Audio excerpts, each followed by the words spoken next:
passé sur Jordi Texier qui se retrouve troisième. Oui, c'est passé, on retrouve le début de la partie des Verts, le conseil général du Charente-Maritime, juste du côté de la commune de Mazerel, là-bas, tout de l'autre côté, juste à l'instant même, on retrouve un formidable leader, Arnaud Tonus, ça fait le potentiel pour s'imposer comme leader, c'est lancé la poursuite.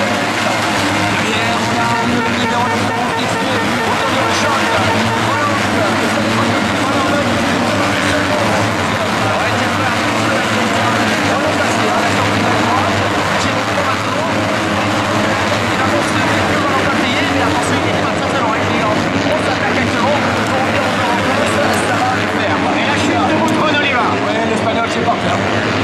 Allez, la bagarre, le retour, Christophe Charlier, Valentin Tellier, juste derrière. Pendant ce temps-là, on se frotte un petit peu du côté de Jordi Texier et de Airlix. Ça va passer du côté de Jordi Texier qui résiste et qui garde la troisième place.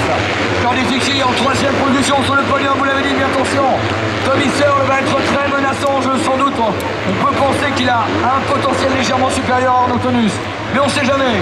Charlie, du côté de la famille Tonus, là-bas, toute l'équipe s'est mobilisée. Il va être pas noté, on va lui dire, ça y est, c'est ta course, c'est un manche, Arnaud. Il en a le potentiel, lui aussi doit franchir le pas. Le petit déclic. Allez, l'attaque de Tommy Searle dans quelques instants dans la descente Mixberg. Regardez, il est en train de se rapprocher du Suisse. Ça va freiner fort, le contact est pris, l'accélération maintenant.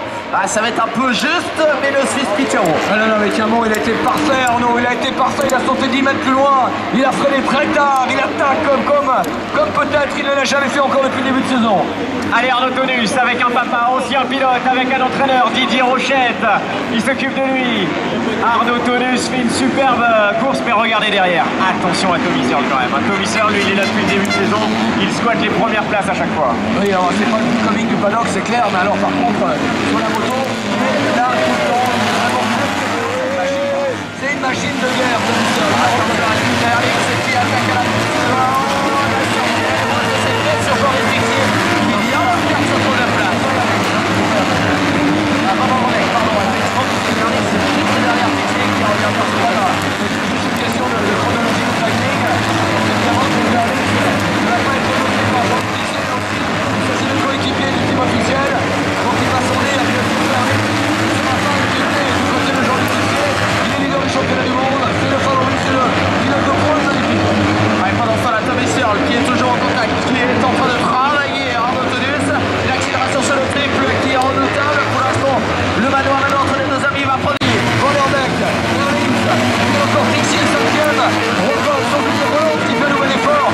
Avec le record et point au départ. Ouais, effectivement, le départ pour Roland, mais qui effectivement est en train de faire le nécessaire. C'est vrai qu'il reproche un peu Texier notamment sur la première voire la quatrième place.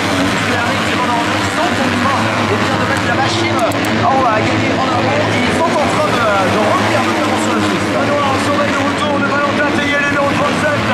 Il est soutenu, Valentin. Valentin Tellier qui est remarquable, qui fait l'effort.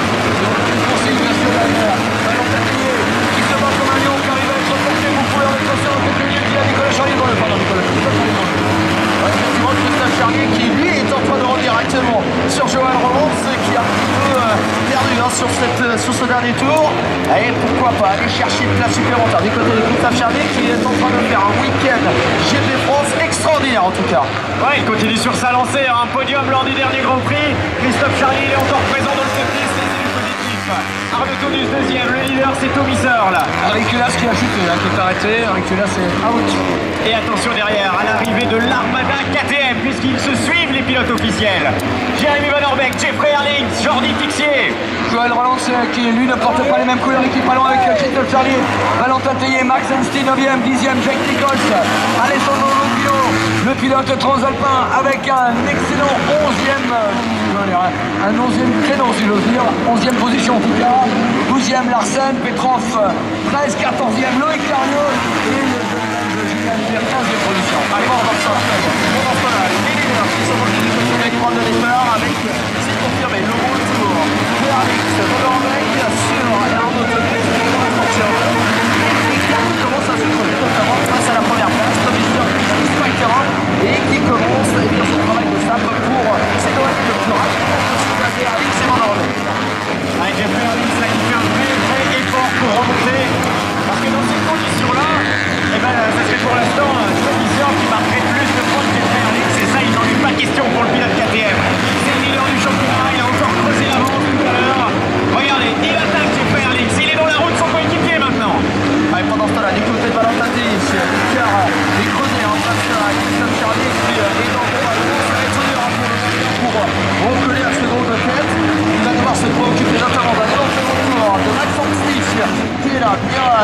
assez vastes, sans oublier Jack Nicholls, qui est la petite surprise à 10e actuellement pour le 045.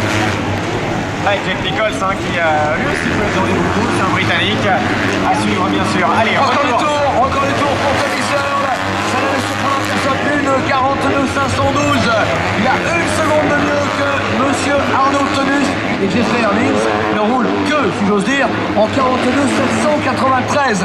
C'est-à-dire que Jeffrey Herlings, pour le moment, rend 2 dixièmes au tour à Tommy Searle. Ah, effectivement, le retour à la sortie, c'est actuellement la descente en dévers.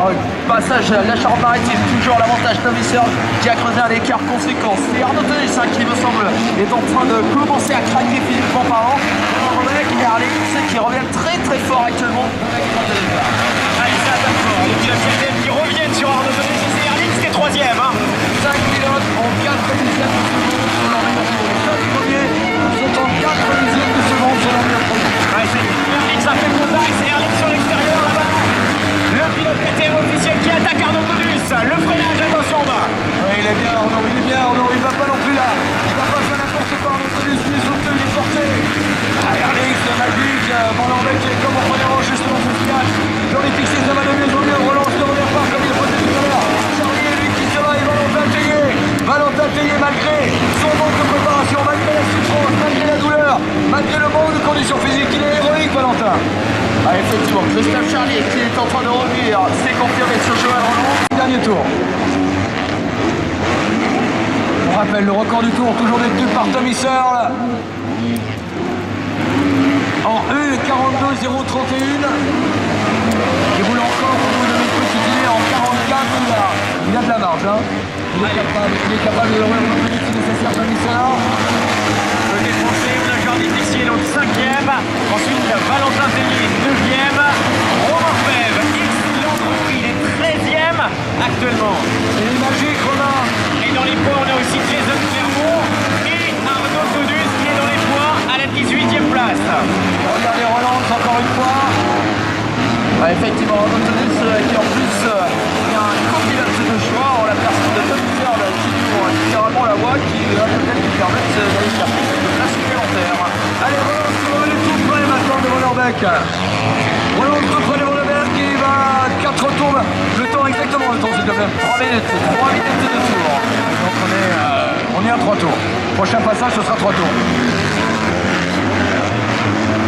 On est à 4 exactement au total. Nous sommes dans les 4 derniers tours. Les 4 derniers tours. 4 tours encore. 4 tours. Et nous serons aussi Tommy Searle. Le pilote aux couleurs Monster Energy sera le vainqueur du Grand Prix de France. On reprendra en la circonstance quelques points au classement. Pas beaucoup, hein, ça va se jouer. Pas au niveau point, il ne devrait pas y avoir d'écart. Ça se jouera au bénéfice de la deuxième manche.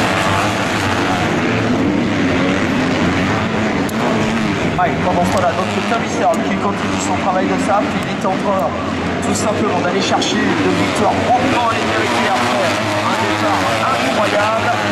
Autant dire que Tommy Searle ici à la sortie de la ligne droite de départ. Il se balade. Il se balade, mais alors derrière, regardez Roland sur la ligne droite. Regardez Roland sur la ligne droite. Vous allez voir ce virage, ça va être chaud. Hein. Allez encore, et là, il a repris le classique. Il a tout fait son effort. Il est plus sur la même trajectoire, la même dynamique que tout à l'heure. Il recolle maintenant qu'il a opéré la jonction. Il est tout près de Van Lambert et Herlings. Rien n'est fait pour le podium final parce qu'il pourrait venir jouer dans la cour des grands, venir jouer les troubles fêtes. Le voici maintenant. Alors, quel tempérament. Et nous rentrons dans les 3 derniers tours. On est fixé magique encore une fois, solide, qui progresse, Grand Prix après Grand Prix, c'est pas spectaculaire, c'est linéaire. C'est vraiment intéressant. Ah, le talent, superbe whip, un avant-goût du padermisme, le Paris Merci pour Jean Létiquier. Allez, puis derrière Jean-Luc, on rappelle la 6e place maintenant d'Alexandre Lopino de 7e Max Anthony de 6, 8e Jack Nicholls de 45 et 9e toujours Valentin Tellier de 37. Attention également à Petar Petrov de 150 de 10e. Les autres Français, donc Romain Febvre, toujours à la 3e place, suivi de Loïc Larieux à la 14e position. Pas mal ça Maxime, le tir pompé. Ben oui, les Français qui sont présents, qui marquent des points, c'est toujours important en Grand Prix. Les autres Clermont également, hein, qui ont les points. Ouais, effectivement, 17ème pour le dossard numéro 24 qui réalise une bonne opération dans cette deuxième manche. Le voilà Loïc Larieux dans la son petit peu au freinage. C'est bien ce qu'il fait là aussi. Hein. On sait que le constructeur italo-germano européen n'a pas encore totalement le potentiel technique pour se mêler à la lutte avec les machines d'usine, mais il s'en rapproche. Grand Prix après Grand Prix. Il faudra compter avec une là également. Un petit clin d'œil du côté de ce dynamique constructeur européen. Et puis on retrouve aux avant-postes la grosse artillerie. La grosse artillerie avec les Japonais d'usine. Et les autres tours qui vont être annoncés dans quelques secondes pour Tony Searle qui est dans la zone d'arrivée. C'est le site officiel de tour. Il a coupé son effort. Et regardez Roland. Voilà un mec qui sert de bodyguard. Voilà un mec qui ferme la porte à Roland. Je ne suis pas sûr que ces deux garçons originaires des Flandres ont envie de rester en l'état. Roland se pourrait pourquoi pas tenter dans les deux derniers tours de créer la différence. Il peut faire la différence, ça, c'est sûr. En tout cas, il se rapproche de plus en plus. Il attaque énormément, il y a beaucoup d'intensité. Hein. Allez, notez toujours également la situation pour qui tient bon à sa 5e position. C'est mieux que tout à l'heure. Hein. Tout à fait, une place de pied tout simplement. Valentin Tellier qui lui résiste malgré la douleur, malgré la souffrance, malgré ses petites bêtises. Il est toujours aussi élégant, toujours aussi stylé, Valentin. Oui, qui devrait aller au bout et qui devrait rester à sa 9e position, largement en dehors de la portée de son poursuivant direct, c'est-à-dire Petar Petrov, qui reste à la 10e place avec 7 secondes de retard maintenant. Autant dire que les choses peuvent rester en état du côté du français. Alors, Maxime est en train de faire des calculs, Racine Carré, l'âge du capitaine. On est sur la manche, effectivement, et puis bien sûr, nous aurons le podium dans la foulée, ne ratez pas ça, sur le signal international, mais aussi avant tout, ici, à Mazray, à Saint-Jean-d'Angély, au cœur de ce pays qui est la capitale mondiale du motocross ce week-end, et du Val de Saint-Onge en l'occurrence. Le voici, le leader, Tom Searle. Allez, pour le dernier tour dans quelques secondes qui va être annoncé effectivement. Et ça se resserre, évidemment, Tony Searle a coupé. L'écart sera extrêmement serré à l'arrivée, il s'agit juste de la gestion de la course de Tony Searle. On épargne également la mécanique, Maxime, on rappelle que les mixeurs sont extrêmement sollicités. Ouais, ce sont les métiers qui sont les plus travaillés, en tout cas. Forcément, quand on travaille à moteur, on va jusqu'aux limites et quelquefois ça peut casser un petit peu plus que prévu. Voilà, c'est pour cela que dans les tours, on est en route tant que faire se peut. Si on n'est pas directement menacé, Tony Searle est en train de préserver sa mécanique, sa condition physique. Mais attention de ne pas trop ralentir la cadence, de ne pas perdre le tempo, c'est souvent l'occasion de faire des bêtises. Il le fait comme il a du métier maintenant. On l'a vu, l'autre côté atlantique, il faut s'en souvenir. Il fait également redoutable dans les championnats US. Ouais, il a été faire quelques piges aux États-Unis avant de revenir en Europe pour un objectif du titre mondial. Parce que cette catégorie, elle est limitée aux moins de 23 ans. Tommy Searle, il avait encore la possibilité d'aller chercher le titre. Rassurez-vous, ils ne prennent pas leur retraite ensuite. Ils ont d'autres possibilités avec le MX1 bien évidemment, et puis le MX3 si nécessaire, les championnats européens, la Fédération internationale de Nord-Stream font des efforts là aussi considérables pour permettre à cette pyramide des âges et cette pyramide des talents de s'exprimer pleinement. Nous sommes tout près de l'arrivée maintenant, tout près de l'arrivée mesdames et messieurs. Tommy Searle qui passe en wheeling, qui porte les couleurs d'une équipe française, on le rappelle, même si il paraît pas Monster Energy. L'attaque à l'intérieur, le freinage. Non, ça ne passera pas. Ça va dans C'est pas fini, c'est pas fini. Le programme s'attend à tout. Voilà de l'extérieur. Je vous ai dit, c'est un pilote de grasse track. Il va tenter un truc dans le dernier freinage en bas, relance.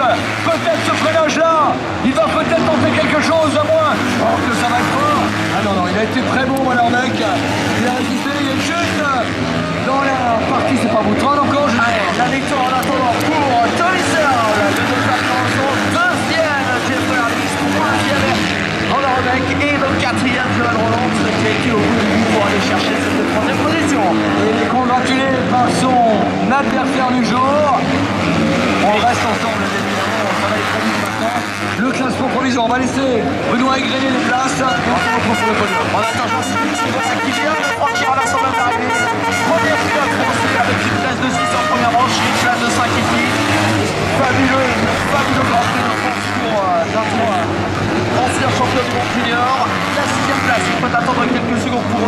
Lupino. 6e, 7e, Max Humphrey, 8e place pour Jack Nichols.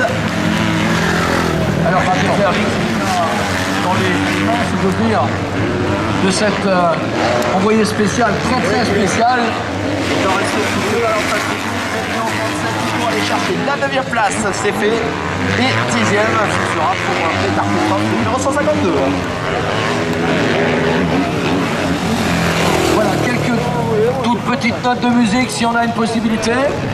Le temps de patienter jusqu'au podium.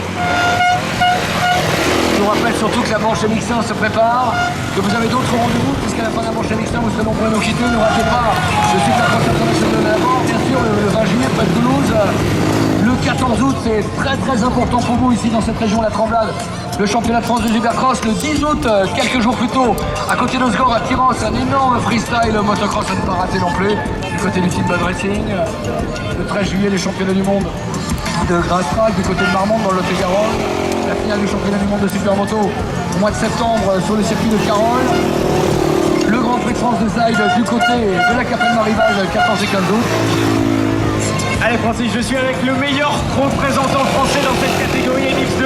6e en première manche, il vient de terminer à la 5e place, c'est Jordi Tixier. Allez Jordi, 5e position, terminé premier français du Grand Prix de France, forcément. Ça doit faire plaisir, félicité tout juste par Stéphanie Mertz en plus. Ouais, c'est vrai que ça fait super plaisir. J'ai vraiment donné mon maximum pendant cette deuxième manche. J'ai fait un super départ, j'ai fait le shot. Bon, après, je me suis fait doubler un petit peu, mais j'ai vraiment pris la 5e place. Je voulais vraiment faire plaisir à mon team, à mes parents, à ma copine. Et puis aussi faire plaisir, bien sûr, au public français qui m'a vraiment. Allez, Jordi Tixier, à vous de le remercier. Merci. Allez, un petit break. Quelques notes de musique, on se retrouve pour le podium.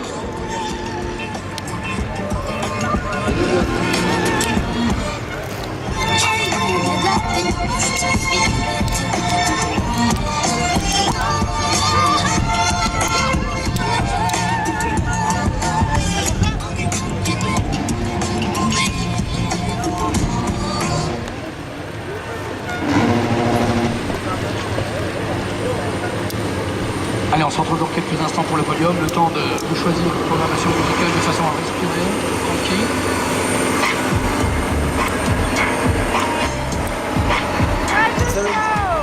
Je vous rappelle que le podium est le podium du classement général des deux manches.